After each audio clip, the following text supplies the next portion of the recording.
A few days ago, Elon Musk made a stunning statement on Twitter, where he announced that he bought a 9.2% stake in this company. However, today, he made an offer to purchase 100% of Twitter's shares for a staggering $41.4 billion. With that, Elon publicly priced Twitter and acknowledged that this company has a giant potential. So he wants to make it bigger than any other company. But what needs to happen for Elon to accomplish this goal? And can this really happen? For now, the market value of Twitter is around $45 billion. So how good is this offer? As of this moment, the biggest Twitter shareholder officially declined this offer. But Elon Musk is still persisting.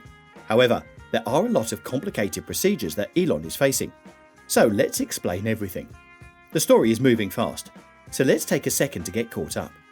After the share purchase became public knowledge, Twitter CEO Parag Agrawal released a statement. He's both a passionate believer and intense critic of the service, which is exactly what we need on Twitter and in the boardroom to make us stronger in the long term. A shareholder does not technically have a say in the daily running of a business, but a board member certainly does. However, in a surprising turn of events, Musk declined to join the board.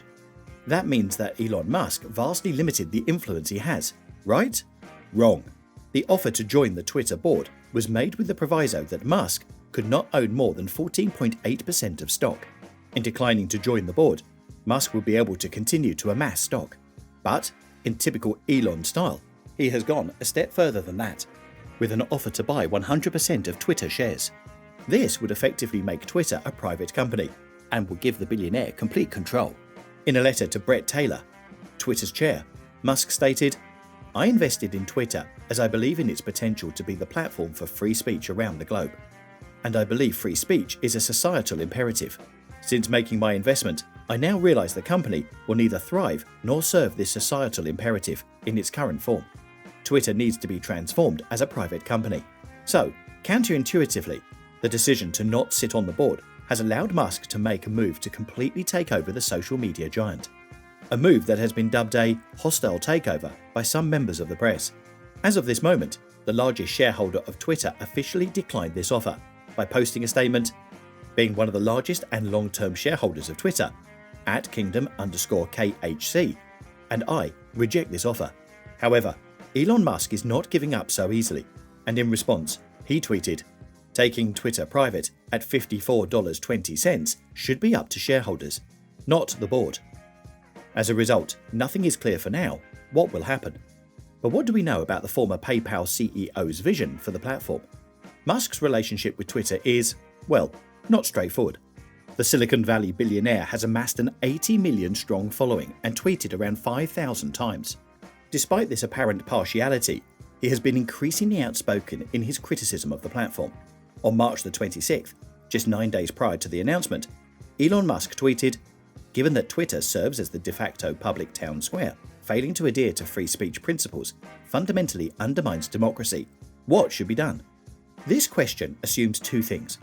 One, that Twitter is failing to adhere to free speech, and two, that something should be done about it. His position as a self-proclaimed free speech absolutist has been pretty consistent over the years. He has long rallied against Facebook for lax encryption and security. He famously advised his followers to use Signal following Facebook's acquisition of the messaging platform WhatsApp. Indeed, there have been several suggestions that hint at a desire for Twitter to be less reliant on corporations and to give more freedom to its users. On April the 10th, the day after the announcement, Musk said that Twitter should have no ads. The power of corporations to dictate policy is greatly enhanced if Twitter depends on advertising money to survive. Currently, Twitter is reliant on advertising for 90% of its revenue. Removing ads would amount to a major remodeling. However, there is also a suggestion that a more moderate approach is on the cards. Twitter Blue launched back in June 2021. This is a subscription service, and Musk has suggested that subscribers should get an ad-free experience. It's not just a reliance of corporate ads that could soon be changing. If you are a regular Twitter user, you are probably familiar with rumors of a potential edit button. There are several ideas of how this could be implemented. Essentially, this would give the user time to review and edit a tweet after it was sent. This poll from April the 4th would suggest that the man in question is open to this idea. Siddharth Pai, a venture capitalist, suggested a fake news rating in a tweet to Musk. The response was, fake news purveyors would have hysterics, but a rating system would improve quality of news greatly. Perhaps we will see the introduction of a fake news rating algorithm designed to give users greater context. Talking of algorithms, it has long been a refrain of the Tesla CEOs that the Twitter algorithm should be open source. This would mean that the code used to prioritize tweets, suggest users to follow, and make other recommendations would be open to public scrutiny. More than that, a truly open source algorithm would mean that anyone could potentially contribute to how the algorithm works. Another poll in late March, in which his users were asked whether the Twitter algorithm should be open source, shows the world's richest man is seriously considering this. Whatever the exact details are, or will be, of Elon's vision for Twitter, the subject of free speech will be at its core. One thing is plain, he is certainly trying to get a feel for what users think about radical ideas for change. Detractors of Musk are already saying that far from amounting to win for free speech, the takeover could limit open discourse, putting too much control in the hands of a single individual. So, what's next for Twitter?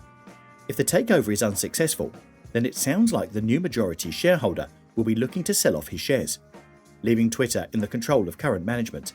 On the other hand, if it is successful, you can be sure of some root and branch changes to the platform in the coming months. That's it for now.